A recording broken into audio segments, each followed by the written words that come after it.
नमस्कार, आप देख रहे हैं नॉर्थ इंडियन न्यूज। मैं हूं सुरिंदर शर्मा। जम्मू कश्मीर में चुनाव कब होंगे उसको लेकर पूरे जम्मू कश्मीर की जनता के साथ साथ ही तमाम राजनीतिक दलों की नजर है और तमाम पार्टियां अपने भीतर कई संगठनात्मक बदलाव कर रही हैं। आपको बता दें कि आज ही नेशनल कॉन्फ्रेंस के प्रेसिडेंट पोस्ट के भी चुनाव हुए और फारूक अब्दुल्ला को दोबारा से पार्टी की कमान सौंपी गई है। इस बीच भारतीय जनता पार्टी में भी कई संगठनात्मक बदलाव किए गए हैं और ऐसे चेहरों को सामने लाने की कोशिश की गई है जिन चेहरों को जनता के बीच स्वीकारा गया है, जो चेहरे जनता के बीच रहे हैं, लोगों के बीच रहे हैं, लोगों की मुश्किलात, लोगों की परेशानियां हल करने के लिए जो पार्टी के लिए और लोगों के लिए जी तोड़ मेहनत कर रहे हैं। और इसी के मद्देनजर पार्टी ने हाल ही में प्रभारी, सह प्रभारी नियुक्त किए हैं जम्मू कश्मीर में। और अंदाजा लगाइए कि पूरे जम्मू कश्मीर में अगर हम बात करें तो कश्मीर एक गढ़ माना जाता है। जम्मू संभाग में जम्मू एक गढ़ माना जाता है और प्राइम फेस माना जाता है कि जम्मू और कश्मीर से अगर पार्टी का जनाधार मजबूत है तो उससे पूरे जम्मू कश्मीर में पार्टी की मजबूती का आकलन किया जाता है। इसी दिशा में पार्टी को एक नई धार देने के लिए एक ऐसा चेहरा जम्मू डिस्ट्रिक्ट से सामने लाया गया है प्रभारी के तौर पर। जम्मू डिस्ट्रिक्ट में आपको बताएं कि 11 विधानसभा क्षेत्र हैं और इन 11 विधानसभा क्षेत्रों में पार्टी को मजबूती देने के लिए और इसको वोट बैंक में तब्दील करने के लिए जिम्मेदारी सौंपी गई है। राजीव चाणक्य जी को प्रभारी बनाया गया है। राजीव चाणक्य जी, पहले तो आपको बहुत बहुत मुबारक हो। धन्यवाद। और नॉर्थ इंडियन न्यूज में आपका स्वागत भी है। धन्यवाद। क्या आपको लगता है कि एक बड़ी जिम्मेदारी आपको सौंपी गई है, चूंकि आप जमीनी सतह के नेता माने जाते हैं, कार्यकर्ता माने जाते हैं और पार्टी लगातार अब इस तरह का मंथन भी कर रही है कि ऐसे लोगों को सामने लाया जाए जो लोगों के बीच हैं, जो लोगों से जुड़े हुए हैं? देखिए, भारतीय जनता पार्टी हर 3 वर्ष बाद ऑर्गेनाइजेशनल चेंज लाती रहती है। उसी के मद्देनजर पहले अगर देखें हम, हमारे जो मंडल स्तर के जो जितने भी प्रेसिडेंट थे उनको बदला गया, उसमें भी विस्तार हुआ। कुछ मंडल नए बनाए गए, उनके अध्यक्ष घोषित हुए। उसके बाद जिला अध्यक्षों को बनाया गया, यानी उनकी नियुक्ति हुई। उसके बाद जिला प्रभारी जितने भी थे उनको बदला गया। मैं पहले भी जिला प्रभारी रामबन रहा हूँ और 3 टेन्योर में अलग अलग समय पर रहा। तो अब ये जम्मू जिला की जो जिम्मेदारी है ये पहली बार मिली है और पार्टी ने जो विश्वास किया है, प्रयास करेंगे इस विश्वास को पर मैं खरा उतरने की कोशिश करूंगा और पार्टी कार्य को गति मिले उस हेतु हम लगे हुए हैं। और हमारा जो पन्ना प्रमुख स्तर से कार्यकर्ता है वो लगा हुआ है और उनको थोड़ी सी और गति देने की आवश्यकता है, तो देंगे। नहीं, इसी दिशा में चाणक्य साहब, जैसा मैंने कहा कि एक नई धार, एक नई मजबूती, चूंकि इस बार का जो चुनाव होगा जम्मू कश्मीर की विधानसभा का, वो बड़ा महत्वपूर्ण चुनाव होगा और इसी तरह के बदलाव हम देख रहे हैं दूसरे राजनीतिक दलों में भी किए जा रहे हैं। जैसा मैंने शुरुआत में कहा कि फारूक अब्दुल्ला दोबारा से प्रेसिडेंट बनाए गए, बीजेपी भी कई संगठनात्मक बदलाव कर रही है। तो इस पूरे परिप्रेक्ष्य में और खास करके अभी जिला जम्मू की अगर हम बात करें, 11 विधानसभा क्षेत्र हैं और एक गढ़ माना जाता है बीजेपी का जम्मू संभाग में, खास करके जम्मू डिस्ट्रिक्ट में। तो उस लिहाज से अब किस तरह से आपको लगता है कि ये पूरी तरह से अब जो चुनावी परिप्रेक्ष्य बन रहा है और बड़ा महत्वपूर्ण चुनाव होगा और बड़ा एक तरह से टफ कंपटीशन वाला चुनाव होगा? देखिए, भारतीय जनता पार्टी का जो कार्यकर्ता है वो हर समय चुनाव के लिए तैयार है। यानी हमें ये नहीं है कि बरसाती मेढक की तरह बाहर निकलना है और चुनाव में शामिल होना है। अन्य दल आप देखें वो सिर्फ चुनाव के दिनों में दिखते हैं, उसके बाद लुप्त हो जाते हैं। भारतीय जनता पार्टी का निरंतर काम है और उस निरंतर कार्य में भारतीय जनता पार्टी का कार्यकर्ता लगा रहता है और कोई ना कोई उनको काम दिया होता है कि ये काम करना है। तो ये जो अभी कहा जा रहा है कि चुनाव आने वाले हैं इसलिए भारतीय जनता पार्टी के जो पद बदले गए, ऐसा नहीं है। ये रूटीन काम है, उस रूटीन में ये बदले गए हैं। हर 3 वर्षों बाद ये बदलाव आता है, उसी परिप्रेक्ष्य में ये बदले गए हैं। जहाँ तक नेशनल कॉन्फ्रेंस और कांग्रेस की बात है, उनका तो घरेलू संगठन है, उसमें तो डॉक्टर फारूक अब्दुल्ला ने पिछले दिनों में कहा था मैं संन्यास ले रहा हूं। यानी ये उनका कहना, संन्यास लेना और फिर से अध्यक्ष बनना, ये उनकी रणनीति और राजनीति कोई समझ नहीं आती कि एक बार कुछ कहना और फिर करना कुछ और। तो क्या बीजेपी को ये लगता है कि फारूक साहब नहीं बनने चाहिए? अगर नहीं बनते तो बीजेपी का स्कोप बढ़ जाता? नहीं, ऐसा नहीं है। भारतीय जनता पार्टी को फारूक अब्दुल्ला जी से कोई डर नहीं। भारतीय जनता पार्टी का अपना काम है। मैंने जैसे कहा कि हमारा जो बूथ स्तर पर काम है वो मजबूत है। हम लोग जो केंद्र सरकार की जन कल्याण योजनाएं हैं उसका विस्तार करने में लगे हुए हैं, संगठन विस्तार करने में लगे हुए हैं। हमारे जो पन्ना प्रमुख तक जो कार्यकर्ता है वो नियुक्त हुए हैं, सब सक्रिय रूप से काम कर रहे हैं।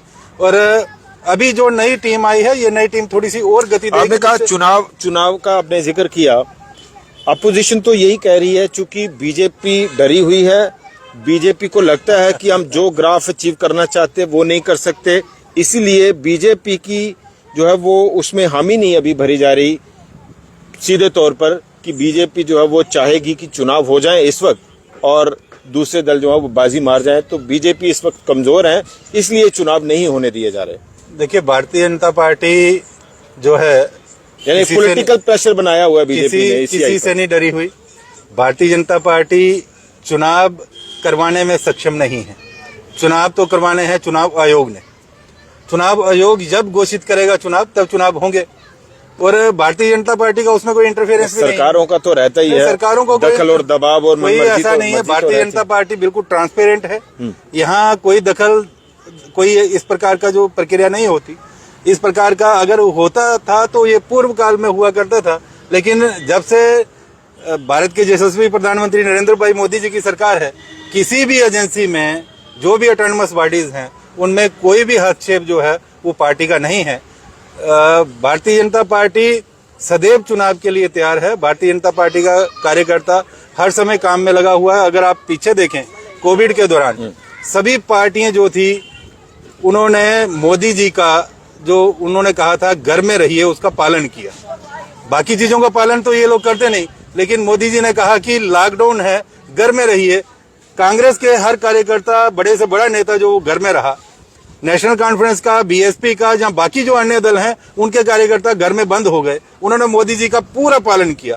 परंतु भारतीय जनता पार्टी का जो कार्यकर्ता था वो लोगों के साथ कंधे से कंधा मिला के काम कर रहा था। यानी भारतीय जनता पार्टी जो है वो लोगों के बीच होती है। आज भी अगर आप देखें, कहीं भी कोई लोगों को काम पड़ जाता है, कोई आफत आती है, भारतीय जनता पार्टी का कार्यकर्ता सबसे आगे। अभी जो है वो डिलिमिटेशन हुआ और जम्मू डिस्ट्रिक्ट की अगर हम बात करें, कुछ कॉन्स्टिट्यूंसीज रिजर्व हो गई, कुछ कॉन्स्टिट्यूंसी जो है वो यहाँ वहाँ एरिया जोड़ दिया गया, उसको लेकर भी भारी नाराजगी और गुस्सा है। कैसे मैनेज करेंगे आप इसको? देखिए, नाराजगी किसी एक व्यक्ति विशेष को हो सकती है, परंतु आम जो जनमानस है उसमें कोई नाराजगी नहीं है। वो जो काम है वो चलेगा। भारतीय जनता पार्टी को मैनेज करने की व्यवस्था नहीं है। भारतीय जनता पार्टी अपने काम के ऊपर विश्वास रखती है। उस विश्वास के आधार पर हमारी जो सीटें भी निकलेंगी, ऐसी जो कॉन्स्टिट्यूंसी जो रिजर्व हुई हैं वो भी देखिएगा, वो भी निकलेंगे। कोई चुनौती मानते हैं आप प्रभारी पद पर रहते हुए? अब कोई चुनौती रहेगी आपके पास जम्मू डिस्ट्रिक्ट में पूरा संभालने के लिए? जब तक किसी काम में चुनौती न हो तो आप टारगेट अचीव नहीं कर सकते। चुनौती मान के काम करना पड़ता है, तभी तो आदमी आगे बढ़ पाएगा। तो मिशन 50+ का जो नारा है वो, उसमें हम कामयाब होंगे, बिल्कुल कामयाब होंगे, क्योंकि भारतीय जनता पार्टी का हर एक कार्यकर्ता इसके लिए तत्पर है और काम में लगा है। भारतीय जनता पार्टी की करनी और कथनी में कोई फर्क नहीं है। भारतीय जनता पार्टी ने शुरू से कहा था कि हम धारा 370 हटाएंगे। यानी 1951 में भारतीय जनता पार्टी भारतीय जनसंघ के रूप में गठित हुई, तब उनके घोषणा पत्र में था। और जब सत्ता में आए, चुनाव तो करा दीजिए, फिर आप 50+ लेंगे ना। चुनाव के लिए ही जमीन तैयार नहीं हो रही। चुनाव के लिए जमीन बिल्कुल तैयार है। देरी है अगर तो चुनाव आयोग की, भारतीय जनता पार्टी की ओर से कोई भी देरी नहीं है। हमारा हर एक कार्यकर्ता जो है वो चुनाव लड़ने के लिए तैयार है।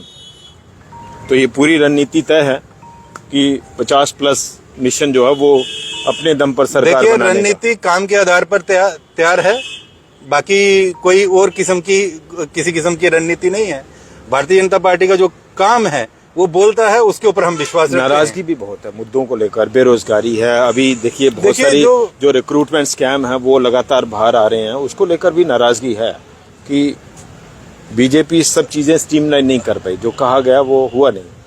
देखिए बीजेपी जो है काफी कोशिश की है स्ट्रीमलाइन करने की। जैसे देखिए आप कि पहले एक जहां पर जो एक मैकेनिज्म था कि वो क्या था कि लोगों को यानी युवा जो पढ़ा लिखा युवा है उन युवाओं को बरगलाओ, उनको कहीं नीड बेस दे दो, कहीं उनको डेली वेजर लगा दो, यानी इस प्रकार से लोगों को जो नौकरियां दे देकर जो बरगलाया गया, जो नीड बेस थे उन बेचारों को निकाला गया।